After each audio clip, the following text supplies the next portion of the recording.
Salmon, aka Diz, and this is the Force Always.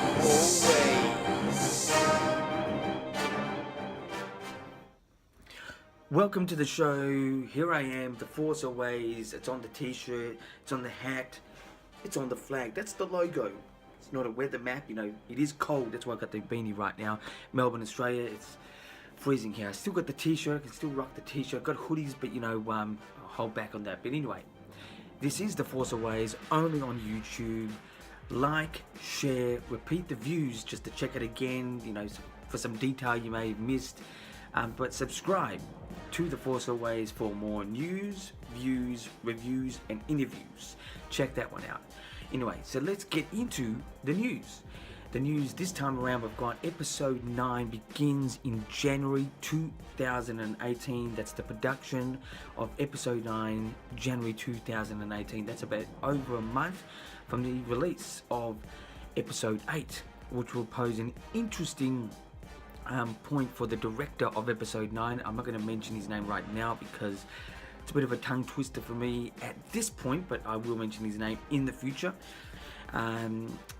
So he directed the last Jurassic World, I think it was Jurassic World or Park World, and it was, yeah, so it's going to give him about a month, just over a month, to just sort of decide what the fans were liking and disliking, even just the regular moviegoers, to add or minus to the episode 9 story. I'm sure that will happen. I'm sure there's a, you know, they all take that in, even though the story is set. I'm sure there's a part where they will just check out the feedback from audiences. Yeah, but so episode 9 starts production January 2018.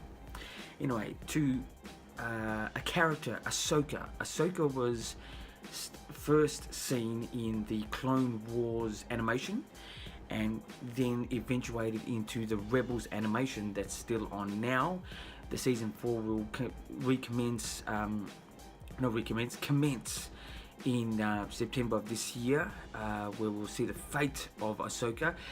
Look, she was one of these characters we all didn't really like in the beginning. Like, it wasn't super thrilling, but at the end of season 5 of Clone Wars, her character and the story idea of how her character developed was great. I thought it was fantastic, and I really am interested in Ahsoka, but there's been talk about possible film or possible TV series. I think film is a bit too large. TV series is good. Look, no matter what, the fans will support it. No matter what, they just love it. I love it. They are relentless. Star Wars fans are absolutely relentless. I can tell you that. I just been at Star Wars Celebration, 19-hour lines. I'm telling you, man, it was rocking. But anyway, let's get back to the story.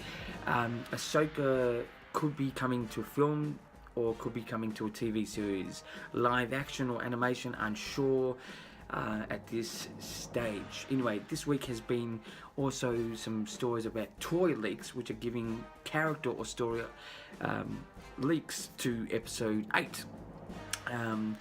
Kylo Ren's starship has possibly been seen. Whether that's a prototype or a version of, I don't know, but it's a sleek version of Darth Vader's ship in episode 4, A New Hope. So sort of homage to his grandfather, and sort of that sort of first order TIE fighter look, but you know, longer, pointier wings. And so and the cockpit area sort of looks like his shuttle in episode 7. So it's a good sort of combination, and it's actually a very good looking starship. If there's anything that the new trilogy has been doing, it's really been nailing it on looks of characters and starships. Fantastic, absolutely great. To other toy leaks this week, a name. Now this could be a bit of a spoiler, so if you don't want to hear this, please pause or fast forward. Snoke's possible real name is Victor. I like the name, it's very royal, it's very strong, but there's a toy being created or has been created called Victor, and is on a throne in Australia. Well, that's a bit unusual with the throne, because what we call the bathroom. But anyway, there's a character named Victor. We're all thinking that it could be Snoke out there. So that could be Snoke's real name. Anyway, let's get into the views. The views this time around is going to be about Sabine Wren. Look, views is about my story ideas, not predictions. And so I don't know if this is online. I sort of do check a lot of Star Wars stuff online in information sources elsewhere, but the fact that her name is Wren, but it's spelled with a W, the fact that her name is Wren, and you've got Knights of Ren in episode 7 and no doubt episode 8 and 9, would be a great connection to where the Wren came from. It could be in honor of Sabine Wren or the family, or it could be that they just took over the Mandalorians as she's a Mandalorian or part of the Mandalorians, which is sort of technically saying the Boba Fett type sort of characters. It's sort of Boba Fett but sort of not. But yeah, so it'd be really interesting. Also, Dave Filoni, the director or producer and sort of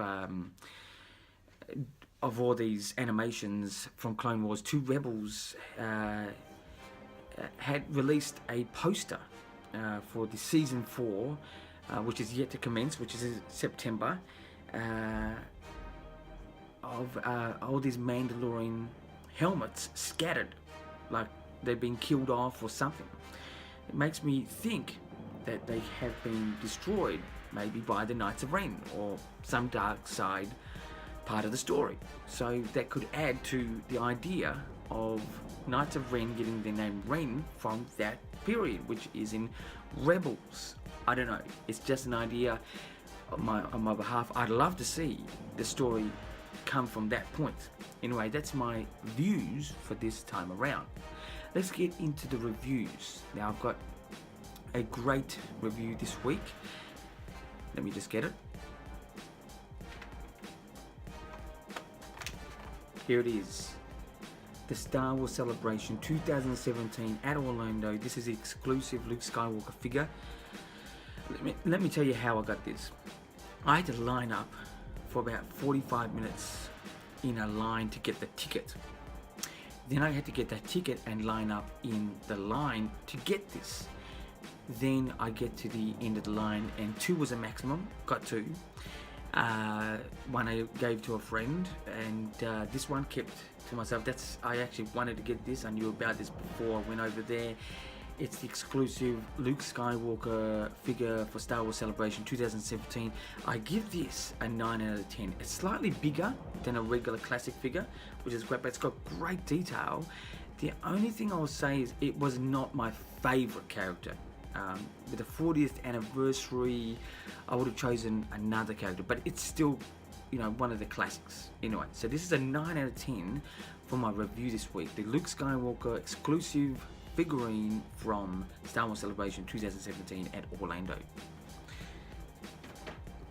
I'm back. So, let's get into the interviews. Interviews, again, will be 2Q. 2Q is asking myself 2 questions. 2Q, 2 questions of what I like to ask myself, and maybe for you guys at home or wherever you are watching this, to hear what I've got to say. So my first question is, should Star Wars movies be released in May or December? As I've said before, I think May is the more logical time for myself and for others in the demographic, the larger part of the demographic of Star Wars, as it's easier to get time off and to watch it multiple times, get into that Star Wars spirit. Then I do love Star Wars being released in December. It's very festive, it's very, it's Star Wars. It owns that month pretty much for the release of movies so far, with the Rogue One episode 7 sort of really rocking the box office at that point.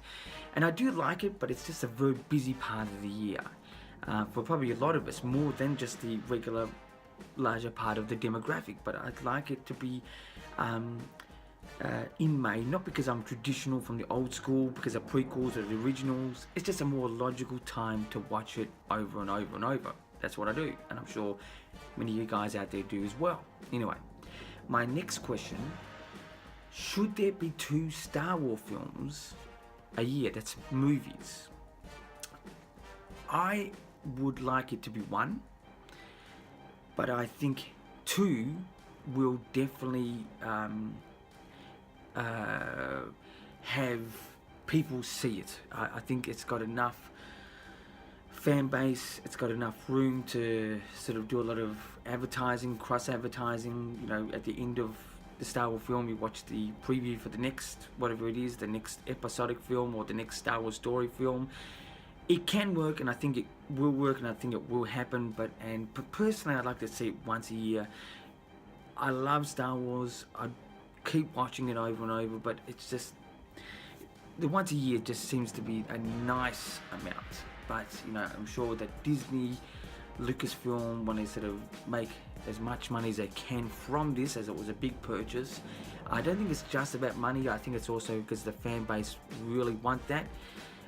So I'd like to see it once, but I think eventually we're going to see it twice a year.